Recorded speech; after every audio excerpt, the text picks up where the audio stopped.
Breaking news, another patient suffering from Ebola-like symptoms in the Dallas area is being cared for. That person claims to have come in contact with Thomas Duncan, who died this morning. Let's go back live to this news conference from Frisco, Texas, near Dallas. Care facilities and hospitals are using currently to screen patients that present certain types of symptoms.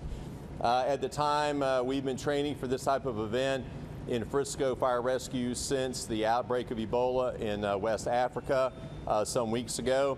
We sent the appropriate response, which includes our medic unit, 2 or 3 field supervisors, and members from our hazardous materials team that are equipped to wear protective clothing and dealing with patients, not just Ebola, but also patients that also have other infectious diseases. At that time, our units got on the scene. We made contact with Care Now officials and their physicians and their staff members. Our medical director, who actually happened to be here during a meeting, was also on the scene, Dr. Mark Gamber, who is the medical director for Frisco Fire Department. Based upon consultation with the staff, we transported the patient to Texas Health Resources in Dallas. This patient had reported that they initially had been in the apartment and the initial Ebola patient in Dallas and had some contact with family members. I'd like to emphasize that at this time our information is they had not had contact with the patient, but family members, and they had also been inside the apartment.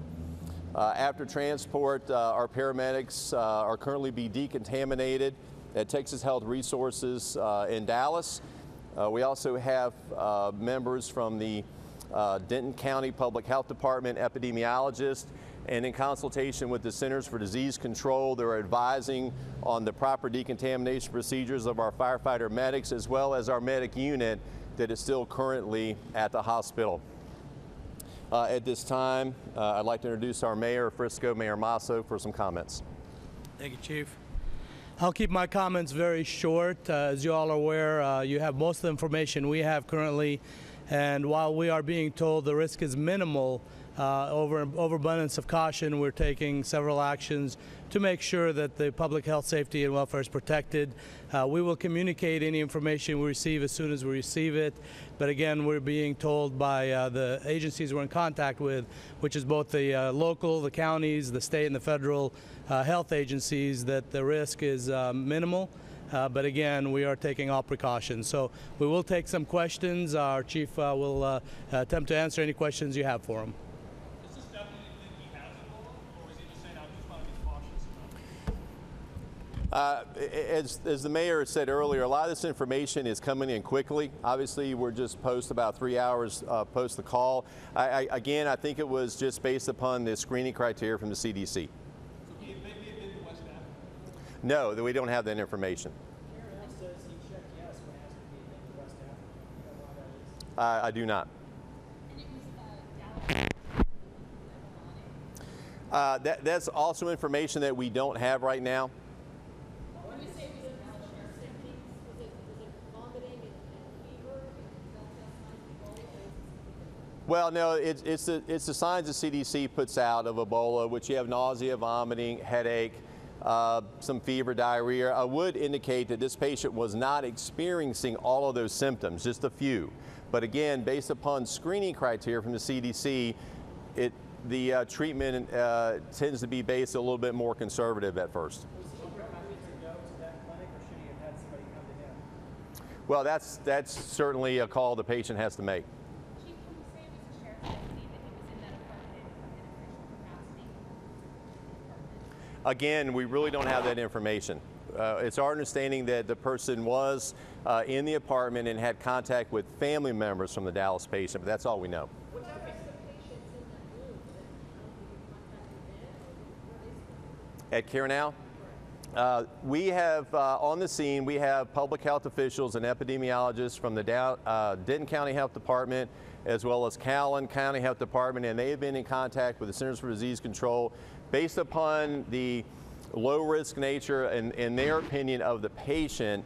All the hospital staff, which was a doctor and several nurses, along with people that were actually in the waiting room, have been released. They've refused treatment.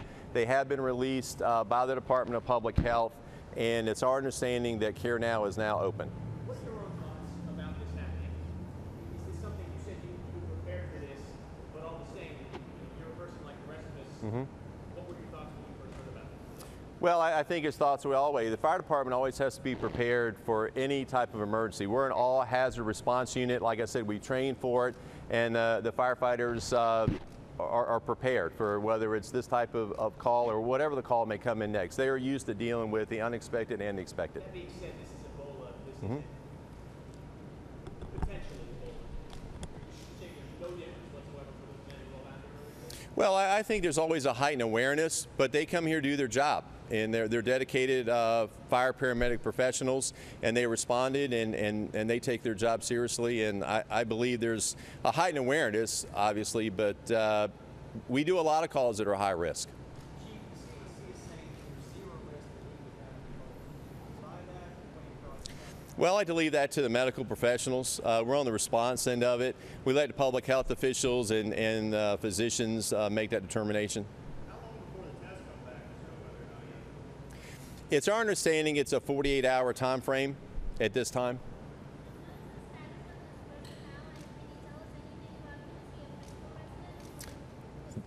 The patient is currently at Texas Health Resources in Dallas. I do not know the residency of the patient nor their occupation. How will you handle the apparatus that you use in terms of anything special on your end to sanitize? Right now, again, our medical physician, Dr. Gammer, is on the scene at the hospital.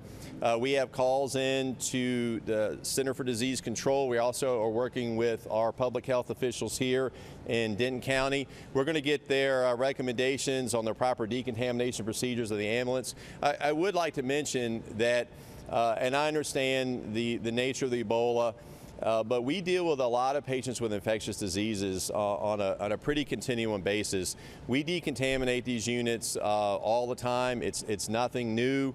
We have different cleansers, calvicide and things of that nature that kill a lot of germs. So we're used to decontaminating these units, but we're going to wait till their recommendations. Is it your understanding that when you went into the urgent care center, he was concerned that you might have, or when you go in sick, it was told that we're fearful you might have? I can't speak to what he was concerned about. I know that the hospital staff felt that he met the preliminary guidelines from the CDC, and that's why they called. Right now, our estimate that we're dealing with about 14 people. That includes the physicians and the nursing staff, as well as the people that were in the lobby and some of the other patients that were in some of the other rooms for treatment.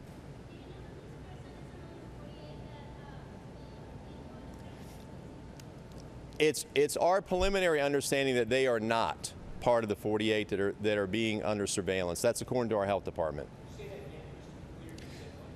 Our health department has, in conversation, has told us that this patient is not one of the 48 persons that's under public health surveillance for the Dallas patient. I do not know, but that's something else. The patient, obviously, aside from the treatment at the hospital, public health officials are interviewing the patient as to other contacts in the event that this may turn out to be something else. But again, right now, they're treating this as a low-risk event. So what do you make of all this then? Well, I can understand it. There's a lot of attention that is surrounding the Ebola cases in Dallas, and anytime that we have a call that comes out as a possible exposure, I can understand the concern. But rest assured that Frisco Fire Department and the city are doing everything that we can. We have talked about this. I think that's the key here, is this wasn't something that was sprung on us this afternoon at 12:32. We've been preparing for this for weeks, if not months. So what may be a sentinel event for us is something that we've trained for. Just to be clear, you refer to him as a person, but other EFR agencies have called the deputy. Was he announced to be a deputy? Again, I don't know, and I think Dana mentioned earlier, I mean, you can imagine the speed of information that's moving out there, and our main concern initially was the treatment of this patient, the patrons that were at Care Now, and mostly and significantly our firefighters that transported this patient to Texas Health Resources in Dallas. So we haven't had an opportunity to drill down into that, so we just information we do not know.